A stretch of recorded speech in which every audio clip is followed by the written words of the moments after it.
कभी सोचा है मनुष्य को ही इस सृष्टि की सर्वश्रेष्ठ कृति क्यों माना जाता है?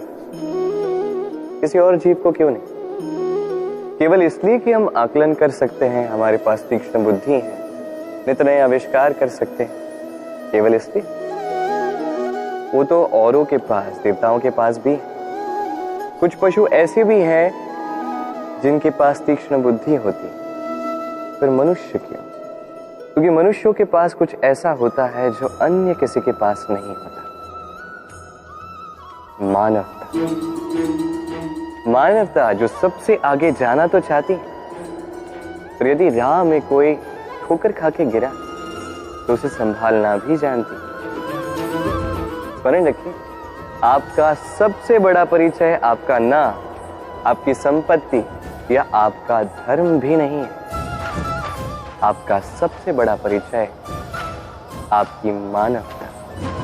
तो समय समय पर इस मानवता का परिचय दिया कीजिए, दूसरे मनुष्यों की सहायता कीजिए, अन्य जीवों की सहायता कीजिए। अपने आप चरना जो है ये पशुओं की प्रवृत्ति है। मनुष्य वो जो दूसरों के लिए मरता है, मनुष्य वो हो जो दूसरों को मरने से बचाता है। इस मानवता को जगाइए और इस जीवन को जीना आरंभ कर दीजिए। इस संसार में माता पिता अपने संतान को सबसे बड़ी भेंट क्या दे सकते हैं? वैभव, सुविधाएं, घर, या उसके आसपास भी। संसार में माता पिता अपने संतान को सबसे बड़ी भेंट संस्कार दे सकते हैं। अब उसके लिए समय की आवश्यकता होती है। अब ये काल अत्यंत विकट है, समय का अभाव सभी के पास है। ऐसे में कुछ कठिनाइयां वरदान के रूप में हमारे समक्ष आती हैं। जैसे यदि मैं इन समस्याओं की बात करूं, जैसे युद्ध, महामारी, महारोग, ऐसे समय पे हमारे पास समय ही समय होता है। इस समय हम चिंता करते हैं, भयभीत होते हैं कि कितने धन की हानि हुई, अब ये समय कैसे व्यतीत किया जाए। नकारात्मक सोच उसके मन में घर कर लेती, वो समझ नहीं पाता करे क्या। मैं कहता हूं चिंता त्याग दीजिए, इस भय को कहीं त्याग दीजिए और जान लीजिए एक महत्वपूर्ण बात, ये ईश्वर ने आपके लिए वरदान दिया ताकि आप अपने कर्तव्य पूर्ण कर सकें। कर्तव्य, अपने परिवार को समय दें, अपने संतान को संस्कार दें, उनके साथ बैठिए, विचार विमर्श कीजिए, उनसे बातें कीजिए। कुछ बातें वो बांटे, कुछ आप बांटे, कुछ आप सीखे, कुछ वो सीखे। उनके साथ खेलिए, उन्हें अपने पूर्वजों की कहानियां बताइए। ये सब करेंगे तो ना केवल उनका भविष्य उज्जवल होगा, बल्कि आप भी संतोष से भर उठेंगे। भयभीत मत रहिए। आज वर्तमान में आप क्या कर सकते हैं जिससे आपका वर्तमान उचित होगा और भविष्य उज्जवल होगा, उस पर ध्यान केंद्रित कीजिए। सब कुछ शुभ हो। बालपन, अब बालपन के विषय में क्या ही कहें, अत्यंत विशेष होता है ये बात। तो उसके अनेक सारी बातें हमें आज भी स्मरण है और आजीवन स्मरण रहेंगी। कुछ ऐसी बातें जैसे हमने कभी ठिठोली ऐसी कर दी जिसे माता पिता इतने रुष्ट हो गए कि उस दिन हमें भोजन ही नहीं मिला। होता है ऐसा, मेरे साथ भी हुआ है। परंतु कभी सोच के देखिए, जब हम भूखे रहे हैं तब क्या हमारे माता पिता के गले से निवाला नीचे उतरा? कदापि नहीं। हम तो अभी बात कर रहे हैं माता पिता की, किंतु जब बात स्वयं की भी हो, हम भी कभी किसी जानकार के विषय में, किसी भिक्षुक के विषय में ये जान लेते हैं कि वो भूखा रह गया, तब भी हमारे गले से निवाला नीचे नहीं उतरता। और ये बात जो है, जब समाज पे एक बहुत बड़ी विपदा आती है, तब स्पष्ट रूप से ये बात सामने आती है। जैसे कोई महायुद्ध हो या महामारी हो, तब मन अशांत हो जाता है। और तब यदि आपको शांति प्राप्त करनी है तो एक ही मंत्र है, सेवा करें। जितनी हो सके उतनी सेवा कीजिए। समाज में कितने सारे लोग हैं जो भूखे पेट ऐसे ही सो जाते हैं, किंतु यदि हम में से हर एक व्यक्ति प्रयास करे, उचित रूप से प्रयास करे, तो कोई भूखा नहीं सोएगा।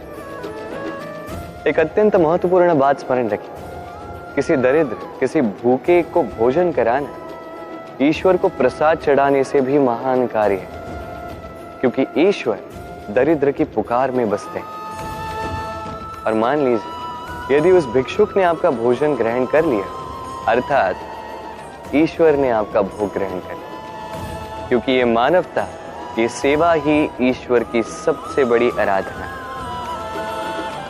तो इस आराधना में विलीन रहिए। अधिकार ना साधारण सा शब्द है, ना व्यापार, अपने आप में ही एक विशेष गुण है अधिकार। स्वयं ईश्वर ने मनुष्य को जीवन जीने का अधिकार दिया है, किंतु जब बात आती है स्त्री के अधिकार की, तो उस अधिकार के साथ कर्तव्य जुड़ जाता है।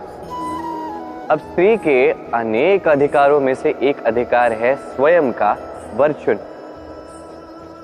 चुनना कि कौन होगा उसका अर्धांग। कोई ऐसा व्यक्ति चुनना जो स्वयं के साथ साथ, अपनी पत्नी के साथ साथ, परिवार के साथ साथ इस समस्त समाज का वर्चस्व ऊंचा कर दे। अब सोचिए, स्वयं का वर चुनना कितना बड़ा अधिकार, योग्य वर चुनना उससे भी बड़ा कर्तव्य। इसलिए स्त्री के अधिकार के साथ कर्तव्य जुड़ जाता है। अधिकार उस शब्द का महत्व और भी बढ़ जाता है।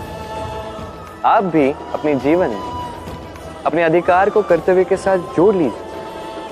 यदि ऐसा करेंगे तो हर स्वप्न पूर्ण होगा। कर्म सदैव शांति से कर, उस नींव की ईंट की भांति जो शांति से 7 हाथ गहराई में जाती है।